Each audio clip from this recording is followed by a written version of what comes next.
America did not begin as a country.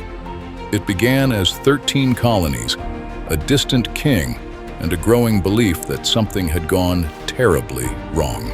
Along the Atlantic coast, communities had built farms, businesses, families, and entire towns.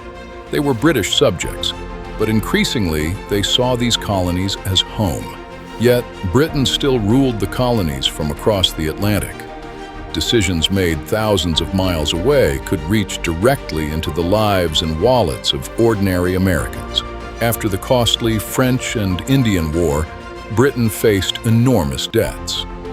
Parliament wanted the colonies to help pay, and new taxes soon began arriving across America. But the argument was becoming bigger than money. If Parliament could tax the colonists without their elected representatives, what power could it claim next? Then, in 1765, the Stamp Act placed a direct tax on newspapers, legal documents, and printed materials. Across the colonies, resistance exploded. Their message was simple: no taxation without representation. Most colonists were still demanding their rights as British subjects, not independence.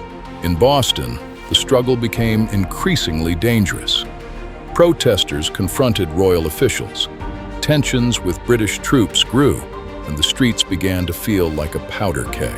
Then, on March 5, 1770, British soldiers fired into a Boston crowd.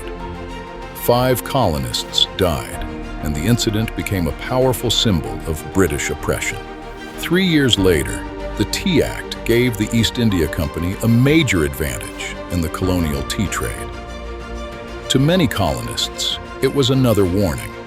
Britain expected obedience. On the night of December 16, 1773, colonists boarded ships in Boston Harbor and dumped British tea into the water. The protest had become impossible to ignore. Britain answered with punishment. Boston's harbor was closed. Massachusetts lost much of its self-government, and British authority tightened across the colony. But punishment brought the colonies closer. In 1774, delegates from 12 colonies met in Philadelphia for the First Continental Congress to coordinate their resistance. Across Massachusetts, militia companies organized, and military supplies were hidden away. The colonies were preparing for a fight, but no one knew when the first shot would come. Before dawn, on April 19th, British troops marched toward Concord to seize colonial military supplies. But word had already spread, and the countryside was waiting. At Lexington, British troops confronted colonial militia. A shot rang out under circumstances still disputed, and within moments, the first men lay dead. The British reached Concord, but the resistance grew. On their retreat to Boston, militia attacked from roads, fields, and behind stone walls. By the end of that day, blood had been spilled on both sides. A political struggle had crossed a dangerous line. The colonies were now fighting British soldiers. On June 17, 1775, British troops attacked colonial defenses near Boston. They captured the position, but suffered devastating casualties in the assault. Then George Washington took command of the Continental Army. His challenge was enormous: turn scattered colonial resistance into a force capable of fighting Britain. For months, many colonists still hoped for reconciliation. But as the fighting continued, one idea became harder to ignore. Perhaps the colonies had to leave the British Empire. In Philadelphia, the Continental Congress faced a decision that could mean treason, war, or death. They were no longer simply demanding rights. They were considering independence. On July 4, 1776, Congress adopted the Declaration of Independence. Its message was extraordinary. The colonies were declaring themselves free from British rule. The Declaration changed the purpose of the struggle, but not the battlefield. Britain still had a powerful army, the world's strongest navy, and every reason to crush the rebellion. That summer, Britain struck hard. Washington's army suffered a devastating defeat around New York and retreated across New Jersey. Independence suddenly looked dangerously fragile. As 1776 drew toward its end, Washington's army was struggling to survive.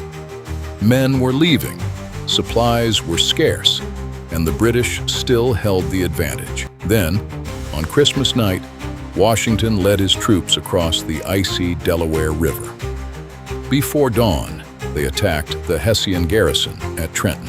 The victory was small compared with the war, but its impact was enormous. After months of retreat, the Americans had finally given their struggling revolution something priceless: hope. Then, in October 1777, American forces forced a major British army to surrender at Saratoga. For the first time, Britain faced a terrifying possibility. America might actually win. Saratoga changed how Europe saw the rebellion.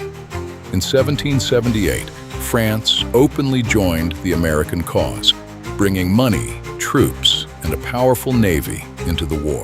With France now at war with Britain, the conflict expanded far beyond the colonies. Fighting spread across the Atlantic, forcing Britain to defend its empire on multiple fronts. Britain turned toward the south, capturing cities and hoping loyalist support would restore its control. Instead, fierce fighting dragged the war deeper into the countryside. By 1781, British General Charles Cornwallis had moved his army to Yorktown, Virginia, where he expected the Royal Navy to keep his forces supplied. But the French fleet defeated the British at sea and sealed off the Chesapeake. Washington's army closed in from land. Cornwallis was trapped. On October 19, 1781, Cornwallis's army surrendered at Yorktown. The war continued, but Britain's hope of crushing American independence had suffered a devastating blow. Yorktown did not end the fighting. British forces still held American territory, and negotiations dragged on as both sides struggled to end the war. Then, on September 3, 1783, the Treaty of Paris was signed. Britain formally recognized the United States as an independent nation. After years under British rule, the 13 former colonies stood as a new nation. The war had ended, but building America had only just begun. Independence came at enormous cost. Thousands had died, communities had been devastated, and the new United States faced debt, division, and an uncertain future. A dispute over taxation had become a revolution. A revolution had become a war.